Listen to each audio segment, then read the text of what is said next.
राधे राधे प्रिय भक्तजनों।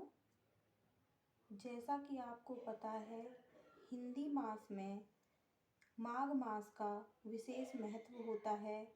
इस मास में पूजा अर्चना करने से भगवान प्रसन्न होकर सभी मनोकामनाओं को पूर्ण करते हैं।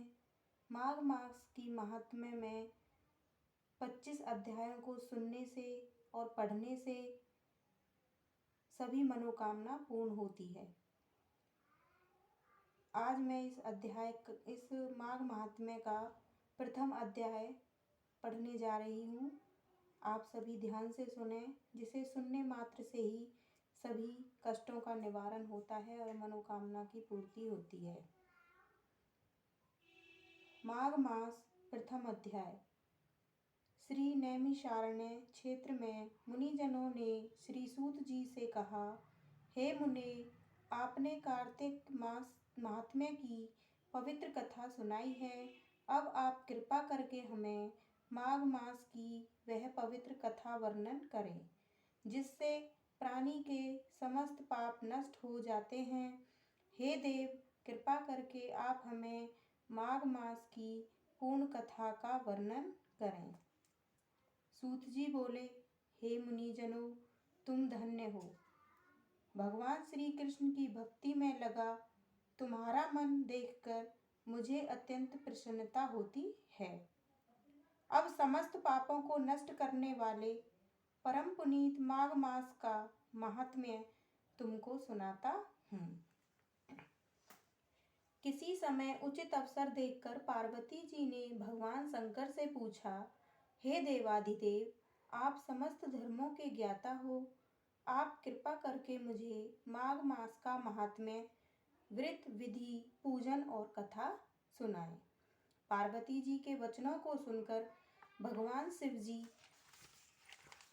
अति प्रसन्न होकर बोले, हे प्रिय, तुम मनोहर वृत्तांत को सुनो।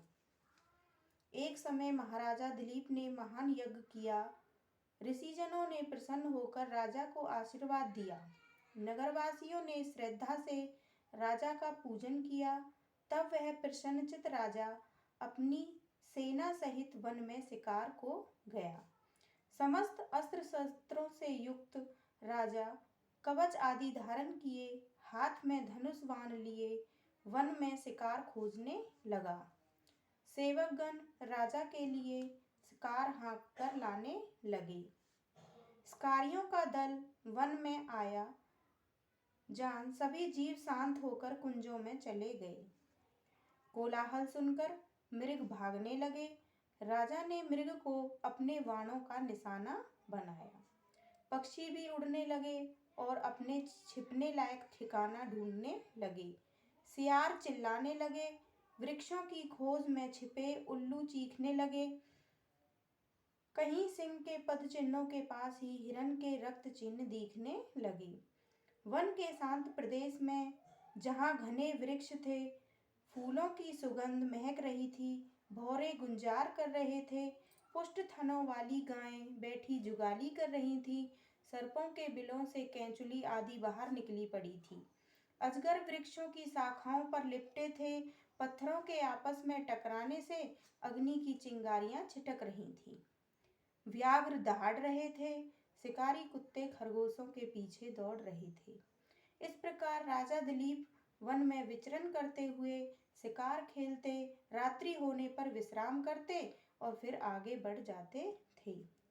इसी प्रकार शिकार खेलते खेलते राजा वन में विचरण कर रहे थे तो सेवकों द्वारा मचाए हुए शोर को सुनकर एक मृग कुंज से निकला और चौकड़ी भरने लगा। दिलीप ने मृग का पीछा किया। लंबी छलांग लगाता हुआ वह मृग टेढ़े मेढ़े रास्तों से कांटेदार झाड़ियों के मध्य होकर कई झरने पार करता घने जंगल में चला गया। उसका पीछा करते हुए राजा दिलीप भी उसी स्थान पर आ पहुंचे। जब वह मृग अदृश्य हो गया तो वे ठहर गए। वे बहुत थक चुके थे और प्यास और थकान के कारण उनका बुरा हाल था। उनके साथी सभी थक चुके थे। उनके घोड़े पसीने से तर थे। दोपहर का समय हो चुका था और उन सभी को प्यास लग से दुखी थे, सबको प्यास लगी थी। पानी की खोज करने पर राजा ने दूर जंगल में एक विशाल सरोवर देखा। उसके किनारे घने वृक्ष थे, जल में सुंदर कमल खिले थे जिन पर भौरे गुंजन कर रहे थे।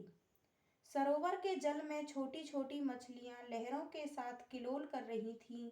उस सरोवर के तट पर अनेकों पशु पक्षी किलोल कर रहे थे। इस रमणीय सरोवर को देखकर राजा और उसके सेवक बहुत प्रसन्न हुए। सबने उस सरोवर के जल को पिया और वहीं रात्रि व्यतीत करने के विचार से डेरा डाल दिया। रात्रि होने के पूर्व ही सबने भोजन आदि से निवृत्त होकर अपने शस्त्र संभाल लिए।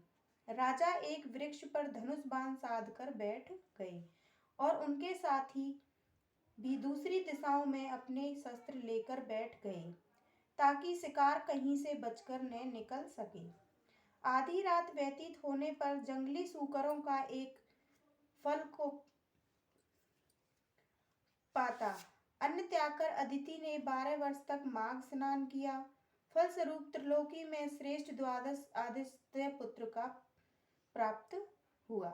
माघ स्नान और दान से प्रभाव से ही अरुंधति स्वर्ग में राज्य करती थी। अन्य प्राणियों ने जिन्होंने माघ स्नान किया परम सुंदर अप्सराओं के नृत्य, गंधर्वों के संगीत एवं वाद्य यंत्रों से गुंजित वेदपाती ब्राह्मणों की वेद ध्वनि से मुखरित पवित्र लोक में स्थान प्राप्त किया है।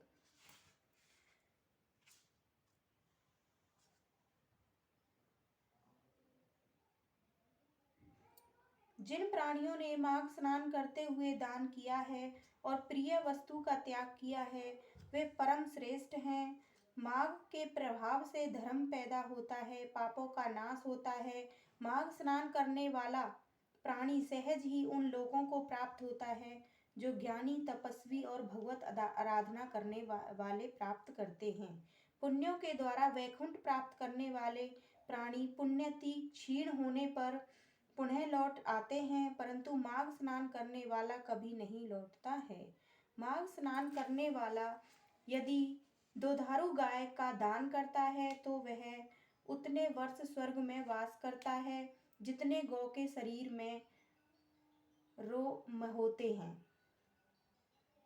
जो प्राणी माघ स्नान के पश्चात गुड़ तिल का दान करता है उसके सभी पाप नष्ट हो जाते हैं। तिल का दान पाप नाशक है। जो प्राणी माघ स्नान करके ब्राह्मणों को जूता और कमंडल दान करता है वह स्वर्ग को जाता है।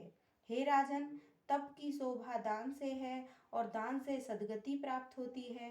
पितरों के तर्पण से प्राणी वैकुंठ पाता है। दान के द्वारा प्राणी के सभी पाप क्षय हो जाते हैं और स्वर्ग मिलता है। माघ स्नान करने वाले प्राणी को माघ मास में यथाशक्ति दान करने चाहिए। यह प्रसंग भृगु ने मणि पर्वत पर विद्याधरों से कहा है। उसके अनुसार माघ में स्नान दान से अधिक कोई भी तप नहीं है। तो प्रिय भक्तजनों, आपने इस मेरे प्रथम अध्याय और दूसरे अध्याय को ध्यान से सुना। माघ की महिमा को इस अध्याय में बताया है। आपने यदि मेरे चैनल को शेयर नहीं किया है, सब्सक्राइब नहीं किया है तो कृपया चैनल को सब्सक्राइब करें, शेयर करें। धन्यवाद भक्तजनों। राधे राधे। मिलते हैं अगली वीडियो में तृतीय अध्याय के साथ। धन्यवाद। राधे राधे भक्तजन।